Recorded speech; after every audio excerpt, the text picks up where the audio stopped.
वापस आता हूँ बचपन में। आज है, मैंने कौन सा भाग जाना। शरारती थे? नहीं, शरारती नहीं थे। शरारतें मतलब उस तरह की नहीं जैसे बच्चे किया करते हैं। मतलब वो जिसको आए दिन वो क्या कहते हैं जी, आपके बच्चे ने हमारे बच्चे को मारा, आपके बच्चे ने हमारे बच्चे का सर फाड़ दिया, आपके बच्चे ने हमारे बच्चे की टांग तोड़ दी। नहीं, वो नहीं। हाँ, वैसे ठीक था। मासूम शरारतें। हाँ, ये कह सकते हैं आप। अच्छा, बहन भाई? हाँ जी। कितने आपके? हम माशाल्लाह 5 बहन भाई हैं। माशाल्लाह। अल्लाह ने मेरा उनमें बड़ा नंबर रखा है। आप सबसे बड़े? जी। और फिजिकली बाकी बहन भाई? वो माशाल्लाह मुझसे छोटा। हाँ। वो आपसे थोड़ा सा हेल्दी है। हाँ। और आप जितना। मेरे जितना? अच्छा। जो उससे छोटा है वो आप जितना है। हाँ। और फिजिक भी ऐसी है। अच्छा। तो बहनें तो माशाल्लाह वो भी हाइट मतलब वाली। कैसा आपको महसूस होता था उनके दरमियान में? एहसास कमतरी हुआ कभी? एहसास कमतरी होता था जब ना, बहुत साल पहले की बात है कि सड़क बन रही थी एक, तो मैं पढ़ के आ रहा था स्कूल से, तो मैंने बस्ता कंधे पे रखा, तो जो सड़क नहीं बनती उसमें मोटे मोटे पत्थर होते हैं। लुक पत्थर। तो एक बच्चे ने सिर्फ अपनी ख्वाहिश पूरी करने के लिए इतनी जोर से पत्थर मारा मुझे कि मैं छोटा था, तो वो इतनी जोर से लगा। तो फिर जब मैं कहीं से आता था कहीं से जाता था तो मुझे बौना मोछा और न जाने क्या क्या कहते थे। फिर अल्लाह ने इनाम ऐसा किया कि वो अब जो भी छोटा है वो कोडू है। हाँ, वो आप शनाख्त बन गए हर एक के लिए। शुक्र अल्लाह का। तो अल्लाह की करम नवाजी है, अल्लाह की रहमत है कि अल्लाह पाक ने मुझे वो चोट भुलवाने के लिए, मुझे चोटें बड़ी लगी हैं, मतलब बिला वजह फैंटियाँ पड़ी हैं सिर्फ इसलिए कि मैं छोटा था। मुझे बचपन में एक ऐसा वाक़या है कि मैं गुड्डी डोर का ना वो बड़ा शौकीन था। हाँ। तो मैंने अम्मी से कहा, मैंने कहा अम्मी मैंने डोर लेके आनी है। तो वो कहने लगी मेरे पास तो पैसे नहीं है, मैं वो तेरी फलां है उनसे पूछती हूँ। तो वो गई, उन्होंने पूछा तो उन्होंने आगे से बहुत सारी सुनाई कि हम इसकी डोर के लिए रह गए, हमारे लिए और कोई काम नहीं है, और ये वो पता नहीं कैसे। तो वो ऐसी वो दिल में बैठी। मैंने कहा जी अब मैंने ना गुड्डी डोर ना बैट बॉल ना कुछ भी नहीं, मैं अब काम करूँगा। तो मैं काम की गर्ज से स्टेशन पे आ गया। तो स्टेशन पे कभी इधर फिर रहा हूँ, रेलवे स्टेशन, कभी इधर फिर रहा हूँ।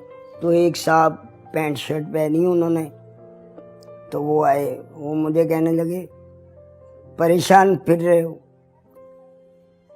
काम करोगे? मैं तो गया ही इसी घर से था। तो मैं दिल्ली में खुश हो गया, मैंने कहा जी ज़रूर करूँगा। तो ना मैंने उससे पूछा कि क्या काम क्या, वो कहने लगे बस जो भी बंदा मेरे दफ्तर आए ना तुमने उनका नाम पता लिख लेना बस, और तुम मेरे साथ चलो। वो पेशावर तक मुझे ट्रेन पे लेके गए। ट्रेन से फिर वो लाल सी बस होती है एक बड़ी, उस पे लेके गए, फिर उससे उतरे, फिर जीप के उधर गए, फिर जहाँ इलाके में गए तो इतने इतने बड़े पगड़ बांधे हुए थे उन्होंने, तो वो मुझे बच्चा समझ के उठा के लेके गए थे। अच्छा, हाँ अगवा किया उन्होंने? जी जी। तो ये जो मेरे हाथ आपको मोटे मोटे नजर आ रहे हैं, ये ऐसे नहीं थे, ये पतले थे। ये दिन रात बर्तन धो धो के ना ये फूल गए। वहां उन्होंने आपसे बर्तन धुलवाए? सुबह 3 बजे से रात 1 बजे तक। अच्छा। तो वहां पे 2 भाई थे, कदीर और नसीम। तो वो मुझे प्यार करना शुरू हो गए, क्योंकि पहली रात तो मुझे बड़ी अजीब सी, मतलब ना ऊपर लेने को कुछ ना नीचे, तो सर्दी कहे कि क्या हाल है। तो ऊपर से पहना भी मैंने कुछ नहीं। तो उन्होंने एक भला किया, मुझे तंदूर पे ना बोरी डाल के वहाँ सुलाना शुरू कर दिया। तो फिर एक जो तंदूर का मालिक था वो सुबह आया, वो कहने लगा अब तुम खत लिखो अपने घर वालों को कि तुम उनके लिए मर गया हो, तुम्हारे लिए मर गए। मुझे समझ ना आई ये क्या कह रहे हैं। तो उन्होंने कहा ये लिखो। लिखना आता था, मैंने लिख दिया। तो अब कह रहे ये अपने घर का एड्रेस भी लिख के भेज दो इसे। तो मुझे क्या पता कहाँ से जाता है कहाँ। उनका लड़का ही गया, वो खत उधर डाल के वो घर वालों को मिला। घर वालों पे पता नहीं क्या बीती क्या नहीं। फिर थोड़े दिनों बाद एक और खत लिखवाया। अच्छा। तो मेरा अब दिल ना करे खत लिखने को। उन्होंने खैर बड़े बड़े बंदे, बंदूक लंबी लंबी वाली, वो भी खड़े हुए थे। तो कहने लगे लिखते हो कि नहीं तो हम ये मामला करें तुम्हारे वाला। तो फिर मैं जनाब डर के मारे लिख दिया कि जी मैं आपके लिए मर गया, आप मेरे लिए मर गए, तो आप समझिए मैं दुनिया में था ही नहीं, ये वो। तो फिर जब कुछ दिन गुजरे ना, तो एक टैक्सी ड्राइवर थे, उन्होंने ना वो दरवाजे का शीशा खोल के ना यूं टेक लगाई। अच्छा। तो फजर के टाइम ना वो पैरों की चाप सुनाई देती है। ठीक है। तो मेरी चाप सुनाई दी ना, मैं आ रहा था। तो उन्होंने मुझे बुलाया, बात सुनो। कह रहे मैंने तुम्हें इस इलाके में पहली मर्तबा देखा, तुम कौन हो? मैंने कहा जी मैं लाहौर से आया हूँ। कह रहे बस चुप हो जाओ। चुप करके उन्होंने दरवाज़ा खोला गाड़ी का, मुझे अंदर बिठाया और ऐसे आराम से बंद किया ताकि होटल तक आवाज़ ना जाए। तो वो बैग गाड़ी लेके गए कितनी दूर खुद ही, ताकि ना सेल्फ मारने की आवाज़ ना आए। तो दूर जाके सेल्फ मारा। तो वो उन्होंने अपनी गाड़ी पे मुझे पेशावर छोड़ा। अच्छा।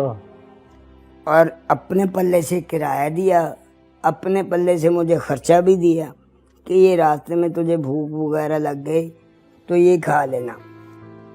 तो मुझे रास्ते में इतना तेज़ बुखार चढ़ गया कि मैंने कहा अब वो बंदूकों वाले इधर आ गए तो क्या बनेगा। वो एक खौफ, डर। वो एक खौफ। तो फिर अब जैसे ही गुजरा वाला आया तो मेरा बुखार उतर गया। गुजरा वाले के बाद फिर लाहौर आ गया। तो स्टेशन से ताया अबू का घर मतलब ज़्यादा से ज़्यादा 1.5 किलोमीटर दूर होगा। हाँ। मैं पैदल ही चला गया। तो वो घर, वो ताया अबू के घर में देख के लोग मुझे बड़े हैरान, बड़े खुश और बड़े, फिर ताई अम्मा ने कहा इसे सुला दो बस। हाँ। इसे मिलो ना, इसे सोने दो। वो मैं पता नहीं कितनी देर सोया, अल्लाह को पता है। तो फिर घर वालों को पता चला, घर वालों के लिए तो कुछ मामला ही और था। और था। तो फिर अल्लाह पाक ने इनाम में बहुत कुछ दिया। आज मैं नाना दादा भी हूँ, माशाअल्लाह। शुक्र अल्लाह का।